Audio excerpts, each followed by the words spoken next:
এটা ছোট রিভলভার ছিল, একটা চাকু ছিল। বলছে চাকু খাবি কি গুলি খাবি?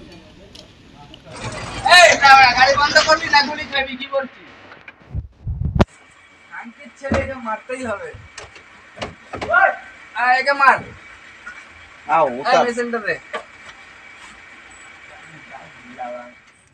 গাড়ি বন্ধ করবি নাকি গুলি খাবি? রাতের অন্ধকারে আবারও আগ্নেয়াস্ত্র দেখিয়ে তোলাবাজির অভিযোগ। ঘটনায় আটক দুই পুরনো দুষ্কৃতী। ঘটনাটি ঘটে উত্তরপাড়া থানা এলাকায় কোন্নগর চটকলে। গতকাল রাতে চটকলের দিক থেকে রিসা রাবার ফ্যাক্টরির দিকে ট্রাক চালকরা যাচ্ছিল। সেখানেই চটকলের রাস্তায় দুজন তাদের রাস্তা আটকায়। আগ্নেয়াস্ত্র দেখিয়ে তাদের থেকে টাকার দাবি করে। অভিযোগ, টাকা দিতে না চাইলে মারধরও করা হয় তাদের, গালিগালাজও করা হয়, গুলি করার হুমকি দেওয়া হয় তাদের। আজ উত্তরপাড়া থানায় লিখিত অভিযোগ দায়ের করেন লরি চালকরা। অভিযোগের ভিত্তিতে তদন্ত নেবে দুজন পুরনো দুষ্কৃতী দেবাশিস সরকার ওরফে গুজিয়া ও বাপি দেবনাথকে আটক করে উত্তরপাড়া থানার পুলিশ। গাড়ি থেকে মেরে কাঁচগুলো ভাঙলো, টাকা নিয়েছে 3100 টাকা নিয়েছে।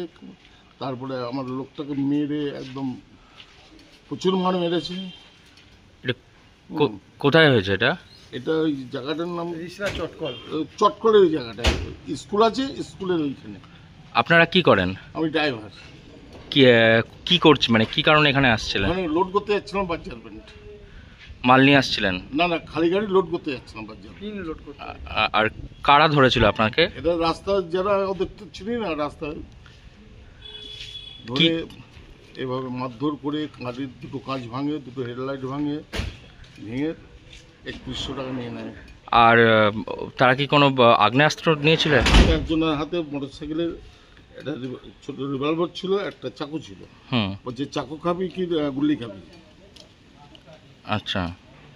প্রসঙ্গত উল্লেখ্য, একটা সময় চটকল ধর্মদাঙ্গা ছিল সমাজ বিরোধীদের মুক্তাঞ্চল। চুরি, ছিনতাই, ডাকাতি ঘটনা অহরহ ঘটত। সন্ধ্যের পর জনমানবহীন হয়ে পড়ত ওই এলাকা। বহু বছর এই সমস্ত এলাকায় দুষ্কৃতীদের বারবারন্ত ছিল না বললেই চলে। সম্প্রতি কনাইপুরের খুন হয়ে যাওয়া তৃণমূলের পঞ্চায়েত সদস্য, তার ঠিক কিছুদিনের মধ্যেই এভাবে আগ্নেয়াস্ত্র দেখিয়ে তোলাবাজি ঘটনায় নতুন করে চাঞ্চল্য ছড়াচ্ছে এলাকায়। শ্রীরামপুরের ডিসিপি অর্ণব বিশ্বাস জানান, কোন্নগর ফাঁড়িতে একটি অভিযোগ আসে, সেই অভিযোগের ভিত্তিতে তদন্ত নেবে দুই পুরনো দুষ্কৃতীকে আমরা আটক করেছি। কিভাবে তাদের কাছে অগ্নেয়াস্ত্র এলো বা কিভাবে কেনই বা টাকা চাইছিল, পুরো বিষয়টাই খতিয়ে দেখা হবে। কোন্নগর পুরসভার পুরপ্রধান স্বপন দাস জানান, এটা হওয়া উচিত নয়। কেন হচ্ছে আমি জানি না, আমি পুলিশকে বলবো যাতে সাধারণ মানুষ অনেক দিন ধরে কোন্নগরে কিন্তু শান্তি শৃঙ্খলার মধ্যেই রয়েছে। নতুন করে দেখতে পেলাম আমরা কানাইপুরে একজন তৃণমূলের মানে সদস্য, পঞ্চায়েত সদস্য খুন হয়েছে।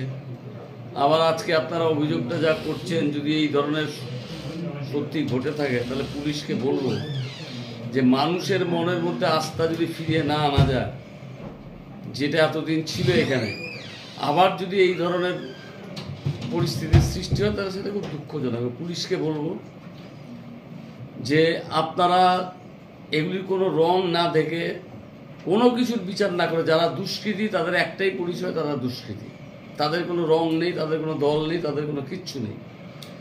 মানুষের ওপর অযথা আক্রমণ যারাই করবে, পুলিশকে আমি বলবো যে অবিলম্বে তাদের ব্যবস্থা নেই। আর আপনারা যেটা বললেন এইমাত্র যে পুলিশ নিতে চায় না, কমপ্লেন নিতে চায় না, যেটা আপনাদের কাছে অভিযোগ হয়েছে যে এই এলাকার কোনো মানুষ কমপ্লেন করতে চাইলে থানাতে ফাঁড়িতে কমপ্লেন নেয় না, সেটাও আমরা দেখব। পুলিশের দরকার, ওনাদের সঙ্গে যারা আধিকারিক আছে তাদের কথা বলবো যে মানুষের আস্থা যদি ফিরিয়ে না যায় তাহলে আবার কোন্নগরে সেই সিপিএম এর সময় মুক্তাঞ্চল হবে, এইটা কিন্তু আমরা করতে দেব না।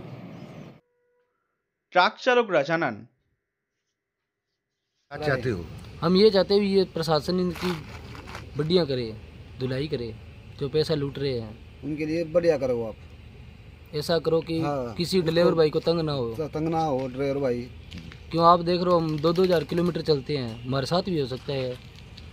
था देख रहे हैं, हो रही है घटना। ये तो लूट रहे हैं, किसी को पिस्तौल दिखा रहे हैं, कोई पत्थर मार रहे हैं, कोई आगे मोटरसाइकिल वाला है वो आगे लगा लेता है, कोई गाड़ी वाला है वो अपने लगा के आगे गाड़ी में साइड मार के बोल देगा भी हमें ये गाड़ी वाला ऊपर चढ़ा रहा था। गलती गाड़ी वाली की निकल जाती है, क्या करें बताओ आप।